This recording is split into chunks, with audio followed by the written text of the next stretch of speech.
and welcome to Stampscaping 101. I haven't stamped for a few days and I'm looking forward to getting into it here. So that being said, I'm glad I have a few stamp sketches left from my nature set number 26 stamp sketches kind of testing video.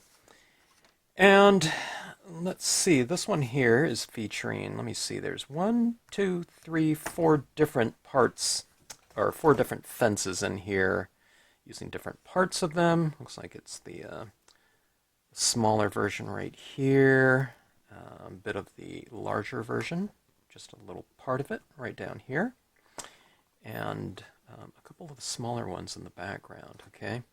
Well, a lot of people take a look at the fence like this and they say, well, I'm just doing card sizes, okay? Well, I mean, you can use a small portion of a fence or you can use a large portion of a fence. A large fence fits all across this way if you want to have a big old fence, you know, totally fencing this, cabin in. So it's really whatever parts of it you want. So you can use a 20-foot stamp on a little card like this, but you're just using a smaller portion of it, okay? But that being said, when you have the larger portion, you can use the whole thing. But in scenic stamping, it's all about kind of using portions that you want. Okay, now I think I'm going to go with some colored pencils. I haven't really done kind of a colored pencil dominant piece in a while. I haven't done any piece in a while. It feels like I haven't stamped for 3 weeks, but I've just been so busy with some other things. There's been a lot of kind of sourcing problems, just like what's going on in every sector all over the place. And we've been having to deal with a lot of that type of thing. Let's see. Okay, so this is a satin coat piece of paper. It's called Silk. Well, all these different companies go by different names. There's Silk, Dull, Satin. It means that this cardstock, it's clay cardstock, but it has a slight bit of coating on it. Boy, there's something really rattling around it. I think it's my Brilliance pad bothering me. Okay, so this has a little bit of coating on it, but it's much, much closer to a matte piece of cardstock. You see that right there? In comparison, this is a glossy cardstock like that. See this right here? But this has the benefit of having a little bit of a coating on it. It's by Mohawk, which is a known, well-known brand of paper. It's really, a lot of these cardstocks, it's really geared towards the printing industry. That's 99.99% of their business, okay? So they're not marketing to crafters like us, okay? But it can be found out there. I got mine at Kelly Paper. And that being said, what I'm doing is I'm just laying down, in this case, it's a Distressed Ink Antique Linen. It's a base coat. And what I like to do is I like to lay down a little bit of a base coat of ink, even if I'm going with some other type of medium, like paint pens or colored pencils or something like that.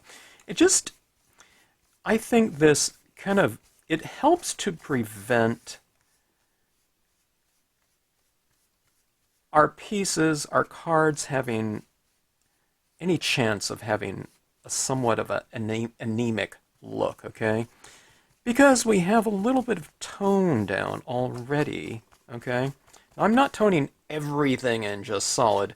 There's a couple little areas on here that I've left just the white of the paper, okay? Do you see it back here, here? A little streak of ink right in here, but it's a very light one. A little bit over here. I like to leave my rooftops a little bit lighter. But this ink, using a base coat ink doesn't mean, okay, I have to use Distress Ink Antique Linen, okay? The biggest thing is, the point is that I'm going for, I do like this one in terms of its warm temperature. Even if I'm doing a cool temperature scene, like a, midnight during the winter snowy scene or something like that, you can use something like that. And that's a trick that I learned in oil painting classes, okay? We just laid down kind of this little wash, this notion of working thin to thick, but often those thin kind of washes, base layers were warm tones, like a sepia or something like that. That would have been a good one to use. And then you can build up your other tones over it, even if they were cool colors. But this is kind of a version of it, It's just using a very light color of ink. Even if it is completely covered up, the chances are the things that we're going to be covering up with are going to be somewhat transparent, translucent, okay? So this will affect the overall, but even if it doesn't, even if we are covering it up quite a bit, it provides a base coat to kind of build things on, and then where we don't apply additional media over the top of it, we'll at least have a little bit of tone or ink or something like that just to flesh things out. Okay, now before I get into something like colored pencils here, I want to stamp some additional imagery in here. All these fences in here like that. To me it says, it's like keeping animals out or keeping animals in. So I thought I would go with some additional domestic animals. I mean, this could be a wild horse. I usually use it as a wild horse, but why not use it in the background here? Now what I'm going to do here is a little trick that I like to do. Anytime something is standing in something, water, grass, whatever, unless you want them walking on water, on the top surfaces of grass, or you're saying that the grass is just like, half an inch thick or something like that. What you want to do is you want to wipe off the feet a little bit, right? So that they're kind of in, that element. Okay, so I'm going to go with, let's see, let's go a little bit high. Let's go like that. Okay, so on horse over there, and that might be a little bit big for that area. He's like their prize horse.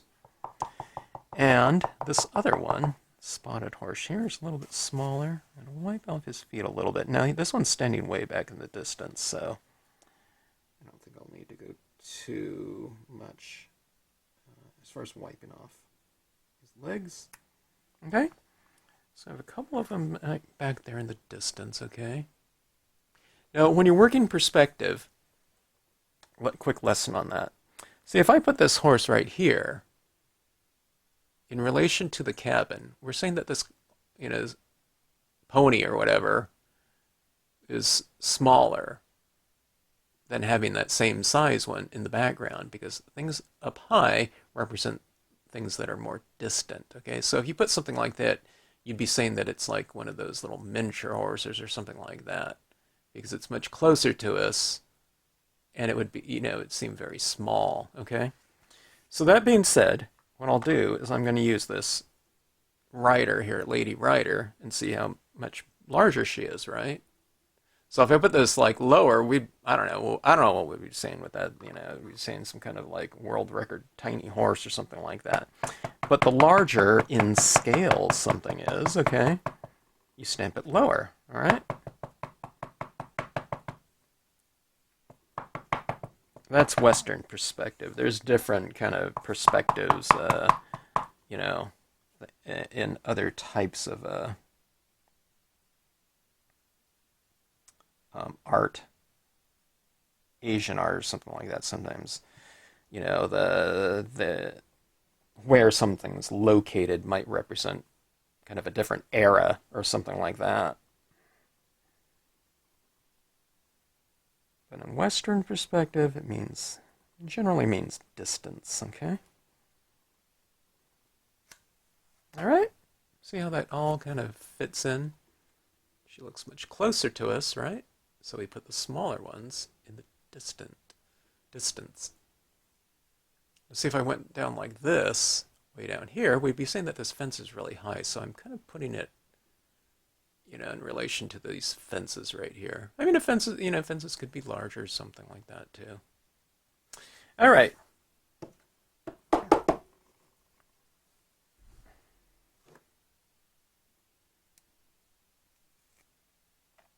By the way, this is tack and peel on my block, and you just replace your little plastic sheeting that comes with it.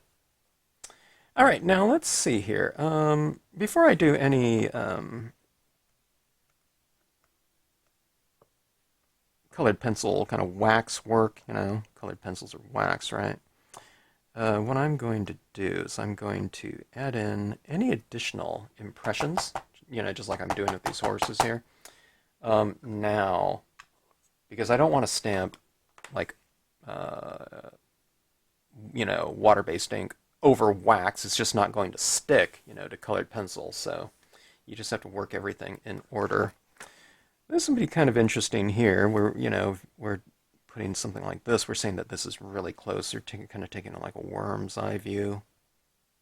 But, there's this road here. I don't think there's going to be a lot of like brush growing on this road leading into the, this ranch or whatever.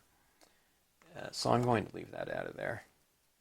I kind of have to fight, having to, not doing that. I like doing that type of thing, having like really kind of a worm's eye view, looking into a scene.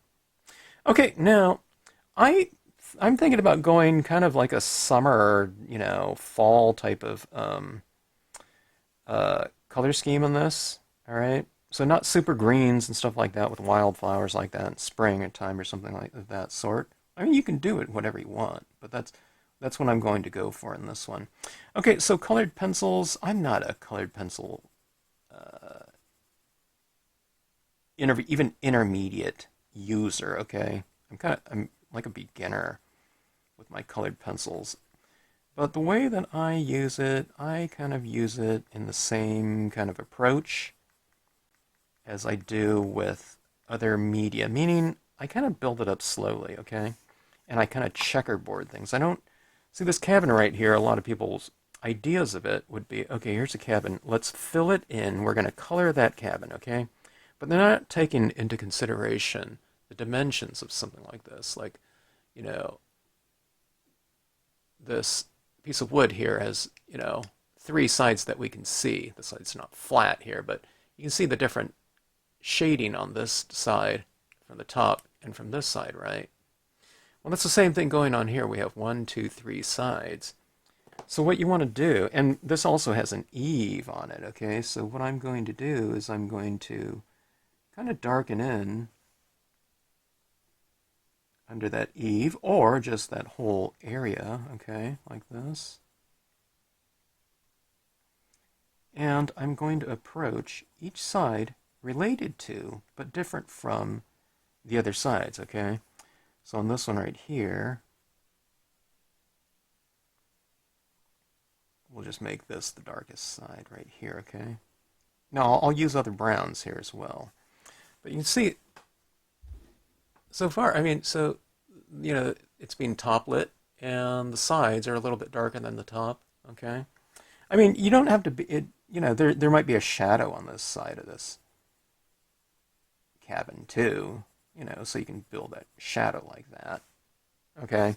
But just in general, you want to have, you want to unify them, but give each side a little bit of a different look. I wouldn't say personality, it's all the same kind of. Now on the trees up here, maybe they're casting a bit of a shadow, so, you know what I mean? So don't look at a whole thing as kind of like an outline design to be colored in uniformly. Like this is one shape right here, and you're just coloring it in like a stained glass window or something like that. Think about it kind of mental, from a mental standpoint, in 3 dimensions, meaning, the different sides are different. It's no different than something like this, Here's the side of this bottle that's darker and the top's lighter. Of course, I don't know, it's white, but and here's, white down here. Okay, see, here's the shadow right here, and here's the top that's lighter, right? Okay, so thinking in 3 dimensions. Okay, now see this right here underneath my fences? Maybe I'll give them a little bit of a shadow. I mean, it's not perfect. This is just one color that we're working with so far. We're going to be filling it in, but this is kind of giving me a little bit of a head start, and I can go into my road here a little bit, and see how I'm doing this very lightly, okay? I'm covering a lot of area, but I'm just doing it very lightly, just to see if that looks good. You can always go darker, okay? But if it gets too dark, I mean, there's other things you can do, but I just like to make it go, I like to extend my process out, kind of making it a slower process. It's kind of a more controlled one. I mean, it's not painstakingly slow or something like that. I said slower, not like slow. But here we go. Okay, now watch this here too. Now don't think that this is making it harder to do in terms of something to think about. It's really easier, okay? Now watch this right here in terms of my shading scheme, okay? I don't have some grand scheme. There's not like some perfect way to do it. You just make it a little bit different. Now you see where I'm kind of adding some shadows in here?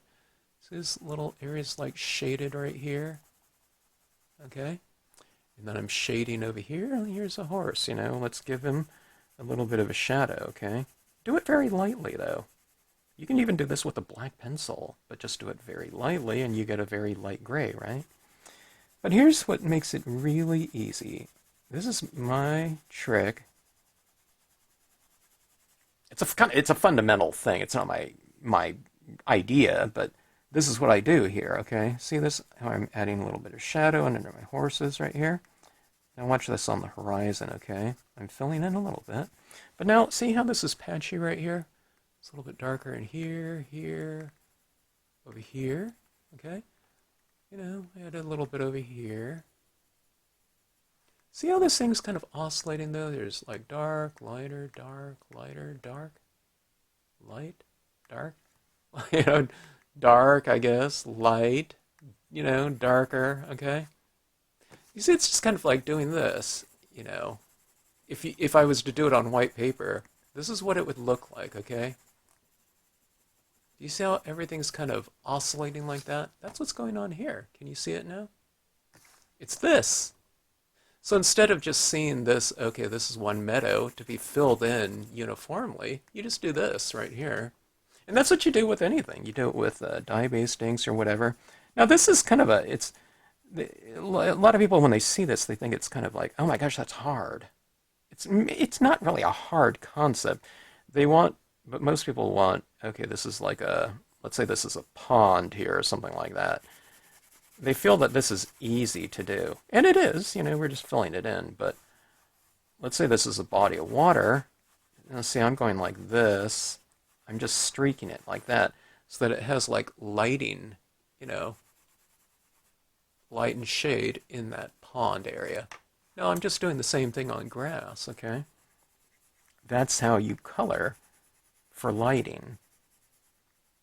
Okay, see, we're not just coloring, we're also doing our lighting scheme here. So you, at the same time as you're building your color scheme, you're doing a lighting scheme as well, okay? Lighting just simply means, in terms of this application of media, which is what I do in all my pieces, all it means is that you retain some areas of light, and it really almost doesn't matter where. Now, like on this rooftop, I tend to think that light is coming from the, sky. So I'm not going to have it lighter, like, on this wall and have it super dark up here. Unless that was the color of the, the shingles or something like that, then you can certainly do it darker, okay? But in terms of a lighting scheme, that's where it's coming from, okay? Over across this area of grass and everything like that, doesn't really matter. As long as you oscillate things. Okay, so that was one color of red. It had a little bit of a reddish tinge in there in terms of this brown, okay? Let's go to this one right here. This is a little bit more kind of neutral-ish. Sepia. Oh, speaking of sepia. Okay, this one's a little bit of a darker tone, right? So, but you can do a very light version of even a very dark pencil, okay? So I'm hitting it here in my shadows. Let's hit it right here in the shadows of the cabin. Kind of, you can build up your colors and whatnot. This isn't the ideal paper for colored pencil because there's not a lot of tooth to this paper. It's fairly smooth, but, it still works. Now watch this on this wood. Cabin, chances are wood isn't, every plank isn't going to be the same. So you just come into it in every portion of a plank might not be the same. So what you do to give it a weathered look is just, I'm going like this, okay? And that's where you can get this kind of more aged look to it. See that wood right there? On the side. All right? Okay, let's do the same thing. I'm guessing these trees are casting a shadow up here, so I'm going to put some of that on there. Not super dark, but, you know, a little bit of that color. Now watch this right down here. Let's really kind of anchor our horse down a little bit more. Okay. See, I'm building that right on top of this color right here. So what are we doing? We're giving that shadow a little bit of a richer hue, okay? These fence posts, I kind of anchor them down a little bit by bringing in some tone underneath them. Okay, like this here. See how everything's just kind of coming into focus a little bit more, you know, with each color that we add. Now let's add some of this down here too. Remember to retain some of your lighter areas, okay? If some point in time you think, I should have added more of that, then just, you know, put it right on over the top of it.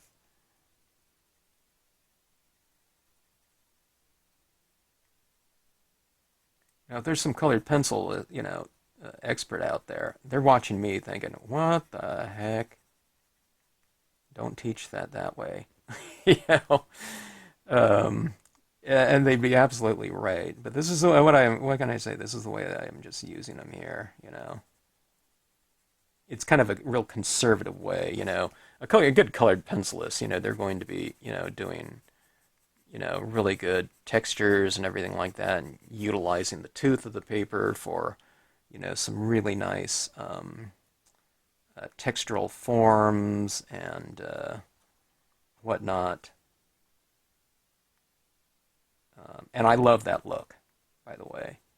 But, you know, like a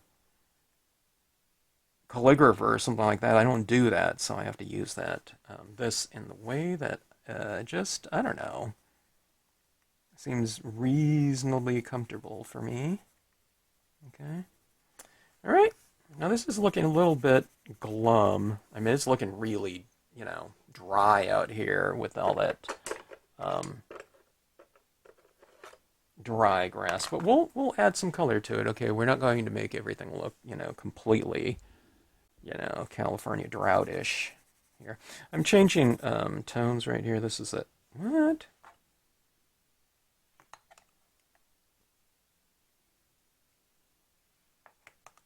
Raw umber. I grabbed my same pencil. I think I haven't used this one yet. Yeah, okay. This is a raw umber. I remember that was one of those required paint colors for us to get raw umber. Or not, it wasn't raw umber, it was just umber, I think.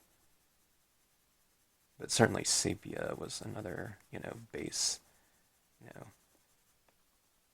color that you get in painting glasses and oil paints. Then you go into watercolor, you know, so you got to get sepia, umber.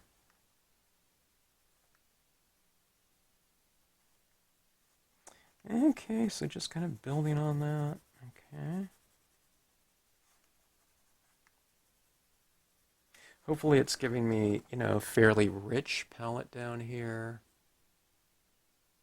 You know, I mean, not in terms of intensity, but just in terms of hue. You know, just the different colors that are running down there. Yeah, I want them to blend together, but I also want them to, you know, there to be somewhat of a,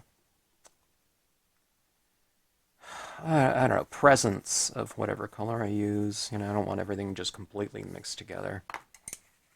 Okay, so let's start moving into some tones. Okay, so in this area right here, we haven't completely left, you know, or we're not completely absent of other types of colors in here. So I'm going to use some greens. I'll just start off with a apple green. Okay, it's just a kind of a light green here. And I'll show you what this does. Can you see that right in there? It's starting to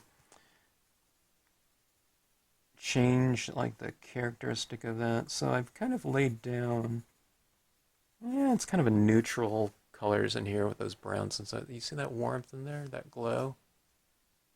Now, I don't know if you can see any of the distressed antique linen in here, but chances are if I didn't put any of this down there, I think this would have a little bit of a different feel, okay? It's not very visible just sitting anywhere in particular on its own. But if I were to somehow be able to take that color away, I think it would be noticed. I think it would just look, I don't know, not quite as full of a color. But see that green starting to happen there? It's just, I'm not doing this green. I'm doing this green. You know, a very light version in these areas here.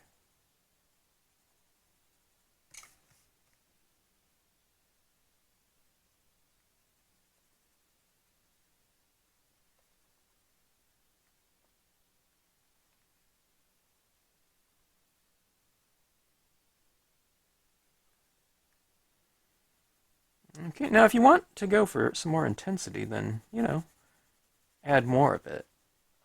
Whatever color you're working with, okay? Like, I think, you know, I could use a little bit more intensity here and there. So, in some areas, you know, it's a little bit darker than others, so we're playing around with value, okay, light and dark. And then we're working with brightness, okay, so a little bit more intensity. You can go a little bit more. That's very intense. Something like this is very dull, you know, for that color.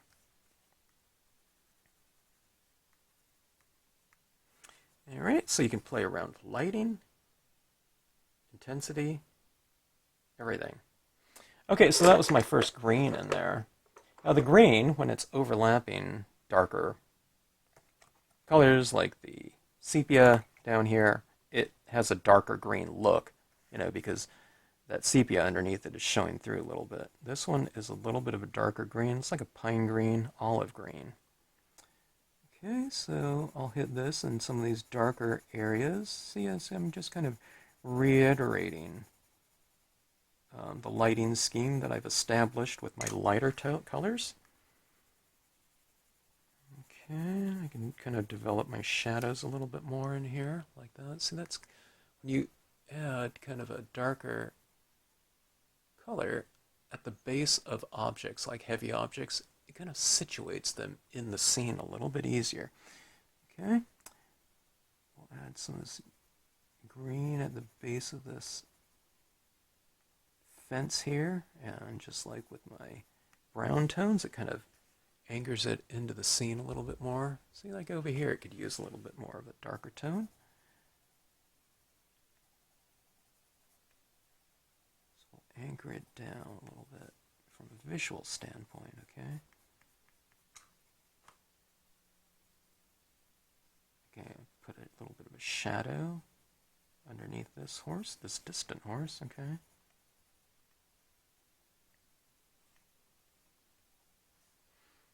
Alright.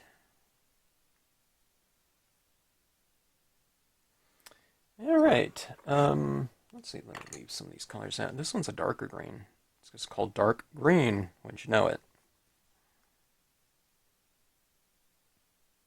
Okay, now this is where this paper is not great for this, okay?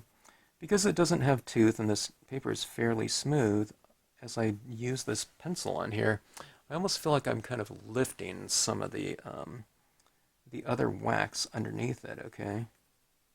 So just be really careful with this. Now it's working down here. It's because I didn't add as much, you know, colored pencil and wax up in this as I did up in that area.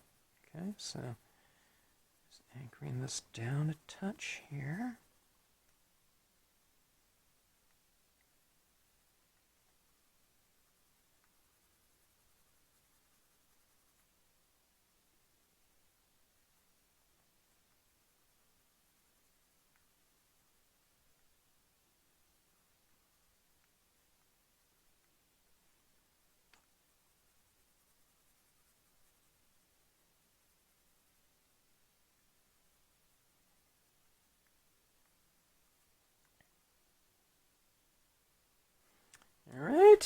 It's kind of working my shadows a little bit. I see I'm not giving too much of an overall application of a lot of these darker colors, but I'm kind of developing my shadows with them a little bit more. See, like, there's little rocks in it here in the distance. I'm just kind of putting a little bit of a shadow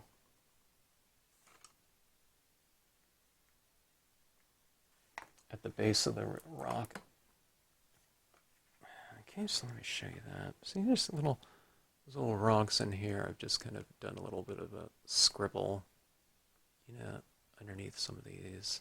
Like that. Especially in the grassy areas, not really on the road. I should be doing those with brown. But see this darker area up here at the base of the cabin like that?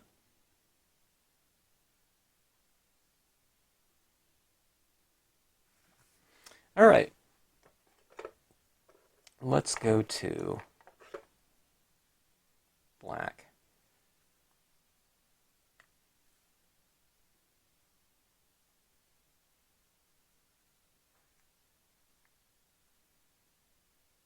Oftentimes black is where things really come together for me, if I've stamped out my imagery in black, which I do most of the time.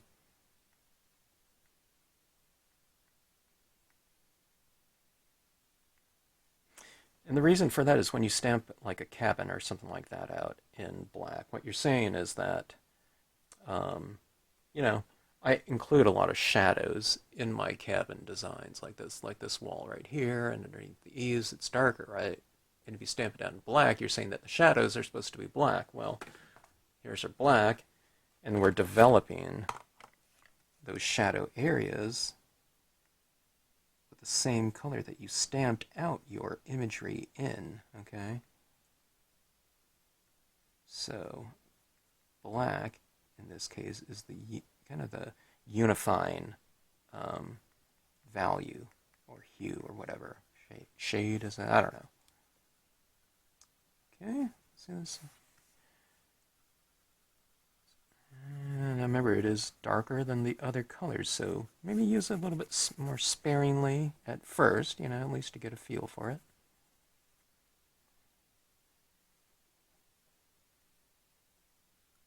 I go right up into these posts and I come down a little bit like this into that grassy area to really kind of situate them. Look at this horse's shadow. Doesn't that really anchor that horse, kind of gravitationally into the setting? It gives it visual weight, or really a kind of opacity too, right? By having these little anchors. See that right on that fence right there? Doesn't it look like those fences are really kind of sitting in that, space like that?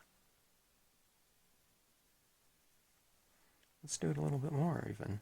Okay. All right. And as this curls around back here, we'll give a little bit of a shadow to those as well. I do it now. Those are more distant, so I'm not going to do it as dark, but do a little bit. Horses back there, and let's put a little bit more shadow on top of this roof here. Now, shadows could be colors of, whatever hue that you're working with as well, okay? So, shadows on like a dark blue surface like the ocean or something like that, the shadows would often be darker blue. But, and then you come into it with black as well, if you stamp the imagery on black.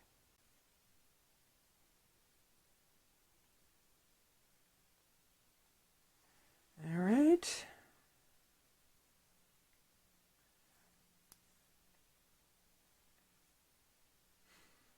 I am going to put, let's see, what color should we? So this color is little, this person's wearing Levi's or something. There's just a little bit of a touch of blue there. One of the things that I do too in my pieces is oftentimes I'll bring a light blue here and there if I've retained some areas of white especially, okay?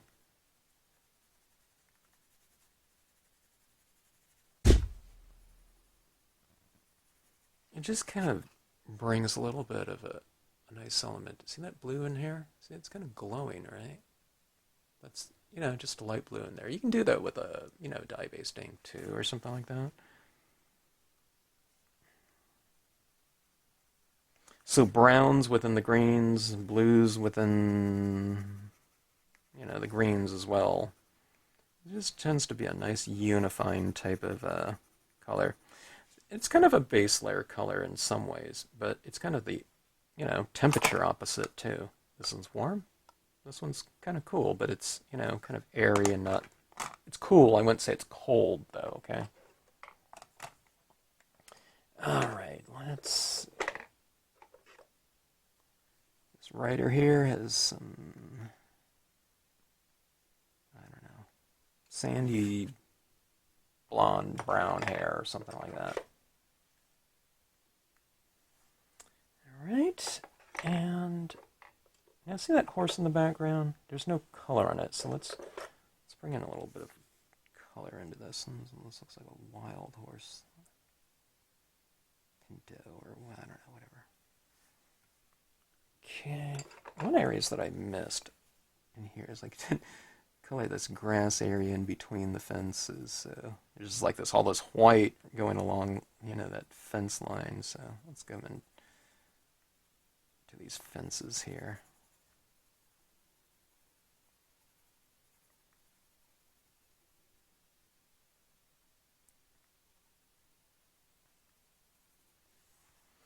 Right. I think that's about right. Now, I haven't done the sky yet. I've been kind of debating on whether or not I wanted to put anything up there. I might put a little bit of blue. Let's go very subtle. Let's go with the summer sky right here. The Memento summer sky is very, very light. Okay, and I'm just going to put a little bit of touch of it up here. Like about like so.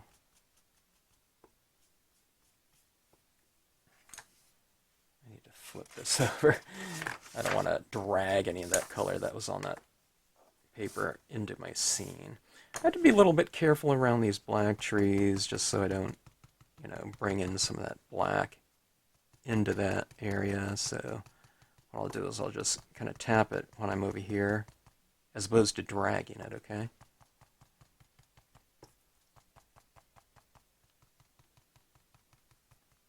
Okay, let's take in some of this blue and we'll bring it around down in some of these areas.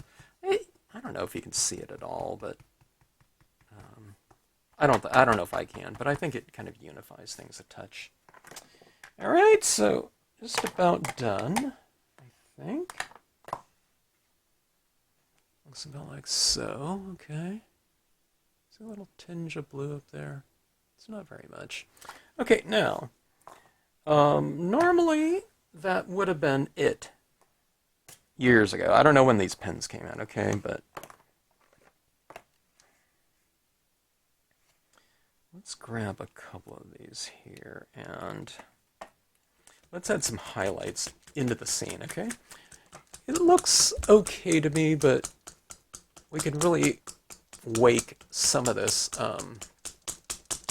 some of these areas. That thing you can hear tapping around is me shaking this kind of tip down on my, I just do it on my leg. Don't slam it in, I have it like this, so it's kind of like going like that, so I'm not digging this into my leg or something like that, but it shakes it up really fast.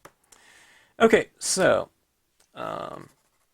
this is just a regular paint pen, and there's so many different colors nowadays. See, I can just go with whatever color I'm using in my color scheme, something like that, or brown or something like that would be good. There's probably a colors called like sepia, and I don't know if there's a number. They should have a number, but let's use some of these now, and we'll use them kind of within our color scheme. Okay. These don't have color numbers on them or names. These pens are too cheap to be able to, you know what I mean? To put like specific color names on there. They do the caps and everything like that for the color. But okay, now you're not going to be able to see that. I don't think, because this is going to be reasonably subtle. But I'm just adding some little highlights here and there. It's kind of a textural thing, just to go into these areas that I've added. A lot of wax into, so from a textural form, it just kind of became about that. But this is just a way to go back into those areas. See that right in there? And just to add a little bit of texture, but it also adds light into those areas too, right? Because we have a little bit of lighter dot on top of a darker, I don't know, whatever tone. Okay. And now let me show you this down here. See this right down here? I mean, that looks okay. I think it's reasonably rich from a color standpoint, but from a textural standpoint, it just can use a little bit more. So see how that, just a few little green dots down here. Do you see how that really awakens that little area down there? Doesn't it look more interesting? Having these little, I don't know what they are. They could be flowers, but I mean, it's just something of visual interest. You could make it pink or yellow or something like that too. I'm just kind of doing it in green so that it kind of blends in with that, the colored pencil greens and browns down there a touch.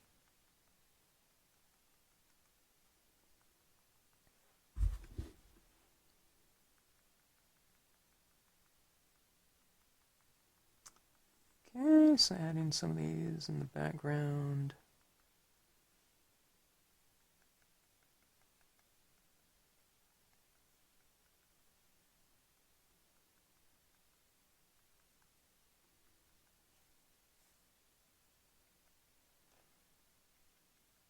Now I'm adding a few more of these than what I think would probably be ideal, because I have something else I'm going to be putting on top of this. So if these things stand out too much, these little dots, I'm not worried about it because I know I'm going to be doing something over the top of it anyway, so it doesn't really matter.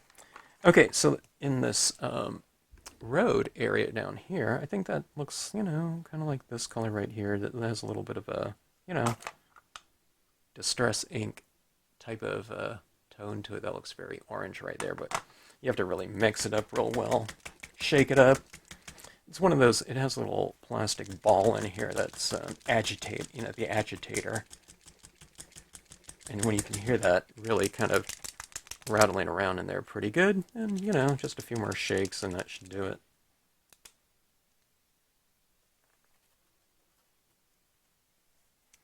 Okay, so just kind of adding some of this down on my road.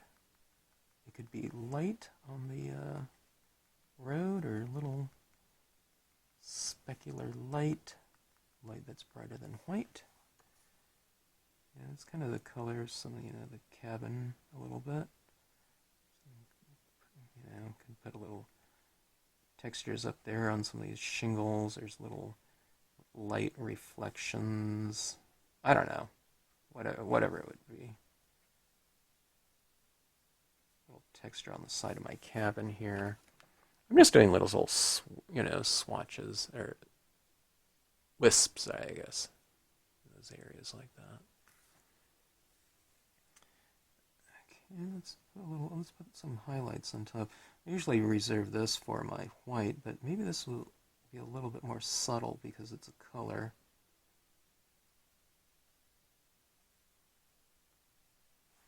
Can you see that? Where I've done that on that top of that fence on these areas. Let me do it on the top over here too. Okay. Let me see if you can see it here.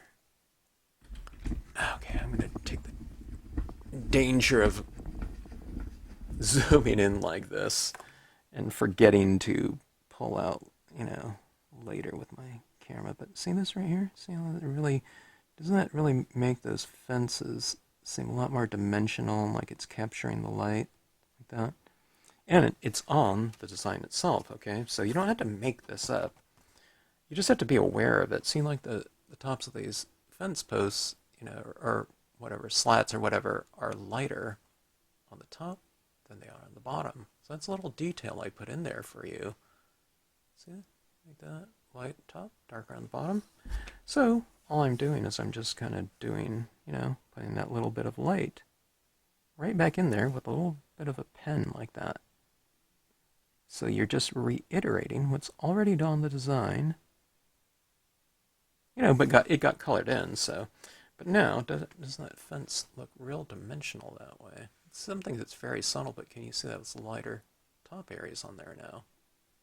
It got colored in because, I did come, doing that sepia and the umber and the greens all over it. I wasn't trying to being careful not to go on top of that. Just go over it because you can come back into it later on and just add those back in there. Okay?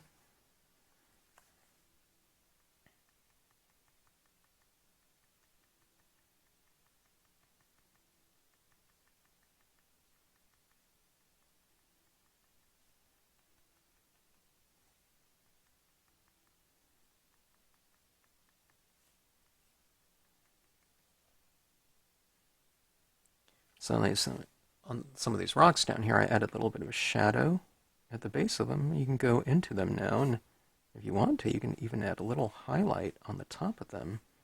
So they're being top lit and bottom shadowed. Okay? It's one of those little subtle little things. Let me see if you can see those down here. See that right there? A little dot like that on the top of those rocks, but I took a colored pencil and also kind of made them give them a little bit of shadow. See, these have shadows over here, and now it's a little mucked up right there. So you just go back in like this and add the lighting back into it like that.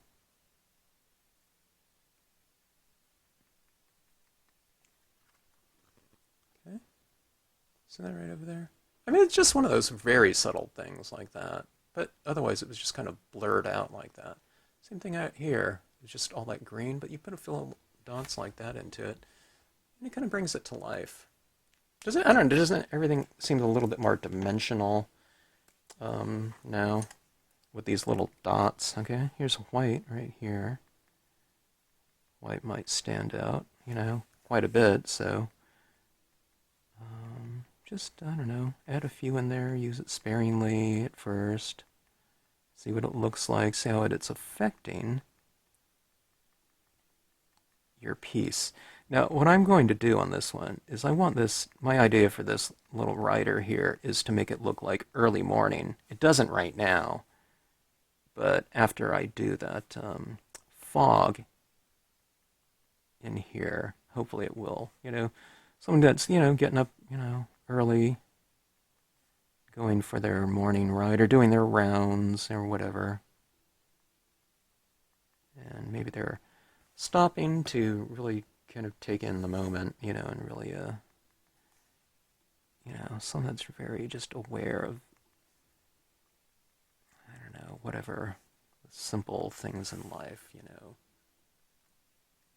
a beautiful moment in their everyday life. Okay, but see all these little dots around here? See it down here? Doesn't that little area down there, doesn't it really bring it to, I don't know, I said it before, but it brings it to life, I think. Okay, so we have our Brilliance ink right here, and let me alter my exposure. Okay, that's a little bit better. All right, let's see. That white Brilliance ink. I think you can probably use your Hero Arts unicorn, your Stamp It Up, whatever. I'm trying to think if I've used it over colored pencils. It'll be a little bit more prone to wiping off if it's not the Brilliance. Brilliance sticks to things, okay? And it can be applied on just about anything. Other ones might not stick as well. This one's too. It's I don't know. I was really shocked to find this is a water-based ink. Does it say it on here? I don't know. But the other types of inks are, pigment inks are oil-based. So I don't know, maybe that's why the brilliance dries so fast? I don't know. Okay, so where do you start with this one? Okay, do you see these areas down here are a little bit lighter, you know, in areas, certainly in the sky, or in between these trees, okay? I see those areas of light next to darker things or darker areas as opportunities for me. So I'm going into my white. See that anything that's light in there represents light, right? Either reflected light or, up in the sky, maybe that's the source of light or something like that. And what you're doing is just going in and adding additional light. So see that right there? Up in those trees. See, it looked like that before, right? But now you have this light shining off some of those tree limbs. And plus, instead of this all being just black, now some of these branches are, limbs are more gray scale, right? Because they're lighter. Watch this right here, okay? Starting in the darker area, coming in there a little bit like that. Now, anyone that does this, okay, especially with your rarely used white ink pads, okay, you're going to be using too much of this, and you're going to be getting blobs everywhere. Everyone does it. I do it. When I re-ink my pad, sometimes I dip in here, and I go in there, oh my god, it's too blobby. So what you really want to do, you really want to kind of blot it off first so that you're dry. I want to say dry brushing. That's what would you use if we're using a brush, but it's kind of dry tapping, okay? So watch this right here. I'm going to put this rider in some fog because she's, the horse, and she and the horse are in this light area, okay? Now I put the shadow underneath the horse. That's okay. You can still cast a shadow in fog, but see this right here? That horse is starting to walk through kind of a little bit of a blanket of mist, right? So I tend to think that that's the type of thing that's hanging around in the morning, so that says morning to me. It's kind of like a visual tool in terms of stating the time of day. See that right there? See how lightly it's being applied? I'm not doing some big blob of it, okay? Now, how much, I like a kind of a low-line fog, so I won't come up too much, and also I'm not just tapping it in one area and going, see, I'm kind of moving it up a little bit because I started off down here, but then I move up a little bit because it gets drier on here, so it kind of tapers that application where it's a little bit less as you go up there like that. Again, let's look at this fence. I think it looks pretty good just as is, okay? But watch this. Let's put this little bit of fog here. Now, look at that fence. Instead of it being monotone, all one color of black, now I didn't have to do anything to the impression itself. I do it after the fact with a little bit of white ink. Look at that, though. Doesn't that fence now look more dimensional? Here's some posts out of the fog, and there's some in the fog. So it's like going back a little bit more. Now, I could have put fog here and left that one, dark. But here's that thing again. We're oscillating the light and dark, okay? See this fence post right over here? Let's leave that. Let's go some pigment ink here. None here, but let's go with some up here, okay? So let's push this area of this fence back here a little bit more. See that right there?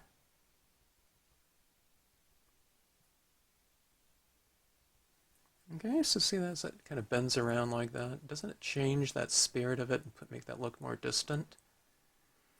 Okay, let's put this some area of this fence in a little bit of fog. I stamped that horse a little bit light, so let's just make him, as if he's standing in some fog. Okay, something like that. This horse right here, let's push him back a little bit in the distance, or let's have him or her standing in a little bit of Blanket of fog like that.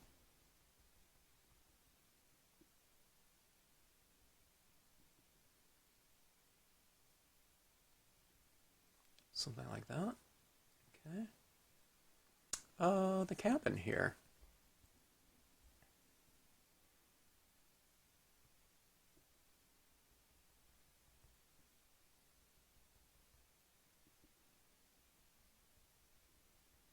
I need to re-ink my white.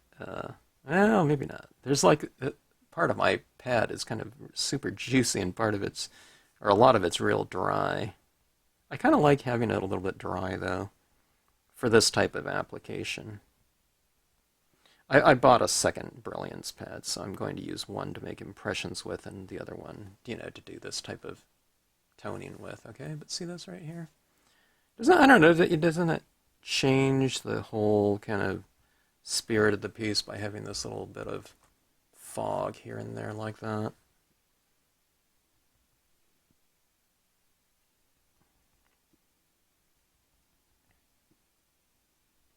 See what I'm doing on the far side of that cabin like that? I just put that bush and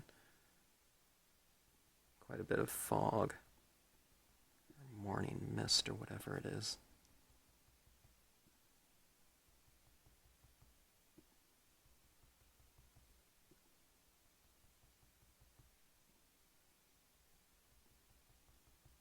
I'm going to get this horizon up here lighter as well, I think.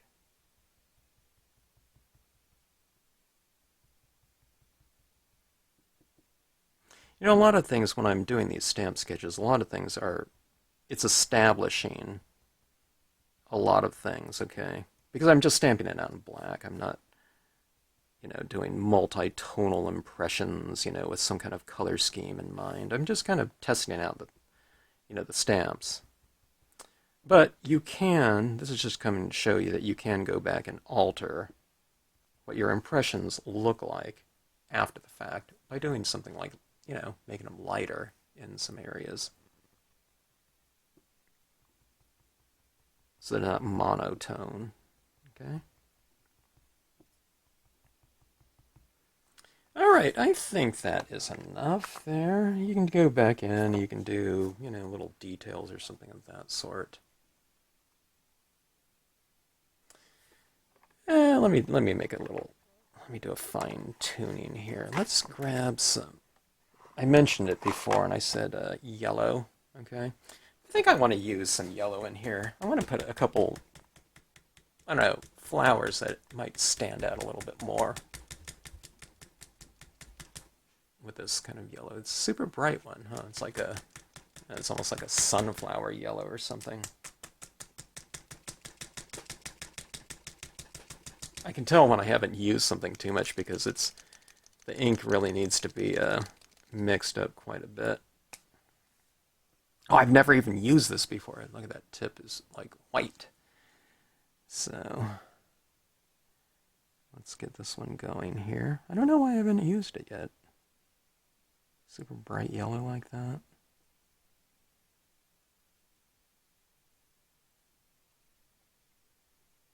And just waiting for that ink the paint to flow down the tip.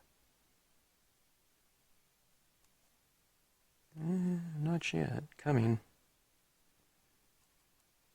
And there we go. These are pretty good pens for as cheap as they are. Relatively, okay. This is a reasonably large set of 42 for these types of pens. And I don't know, it's like less than $1 a pen, I think. Ah, this looks good. It's just that little kind of brightness. I said it wasn't going to be like flowers. I lied. These look good here, I think. It's kind of awakening things. It's like the last, like, subtle element, kind of brings it all together.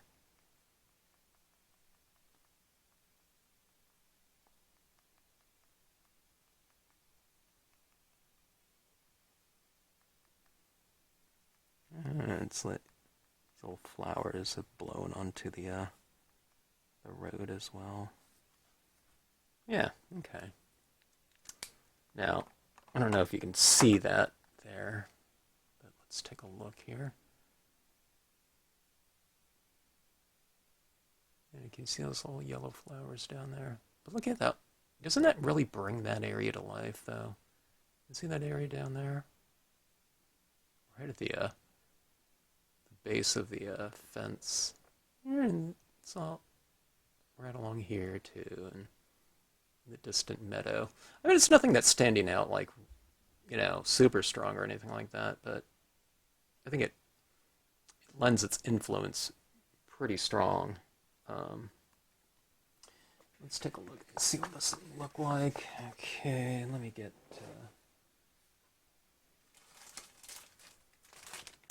I'm not going to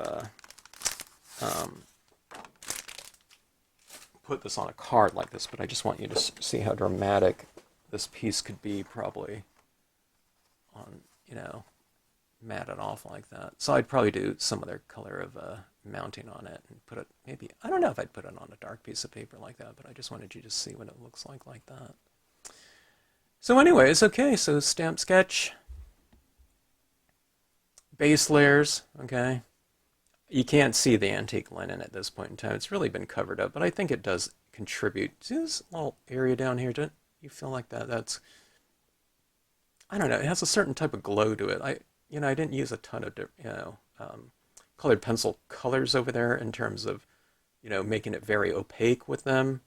So I do believe that this is kind of influencing that area in there, and it gives it much more of a rich, I don't know, kind of overall tone in a subtle way, though it's not bold or anything like that. I don't want that road to be the, the most important element in there in terms of intensity or something like that. But that, and in the cabin, just see that right there?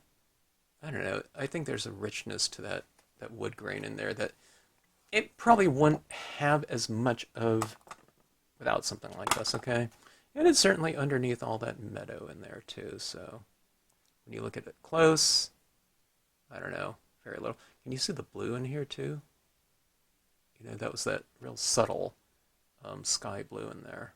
So all those little types of things, they're just very light coats and whatnot, but I think they contribute to the overall of what could be a very mono value, mono color, potentially. But I think this all kind of lends itself to a much more varied lighting scheme in here, okay? So, I don't know, at some point in time, what you're doing is you're just kind of checkerboarding it, darker, lighter, wherever you want it to go. But then you kind of start going a little bit more specific and thinking about shadows at the base of our objects, okay? And you can just recognize them here and there, and then just start to darken those up like that. And then, in terms of the overall lighting scheme, it will reveal itself to you. Okay, so anyways, hope you enjoyed the scene. That was a good scene for me to get back into stamping. I know it hasn't been a long time, but even when I don't stamp for a few days, it feels like it's just been so long. But this was a good one to just get back into it. Really for no other reason than I just didn't have to stamp it today too. So anyway, these little textures in here with those pens, isn't that fun? Okay, so anyways, thanks for watching. Hope you enjoyed it. If you feel inclined, if you like these videos, I hope you like, share, and subscribe. Press the notifications button and you'll be notified anytime I upload a new video. And if there's any requests for any specific things or techniques, drop me a note in the comment section, and we will try to get around to that at some point in time, as we do take requests.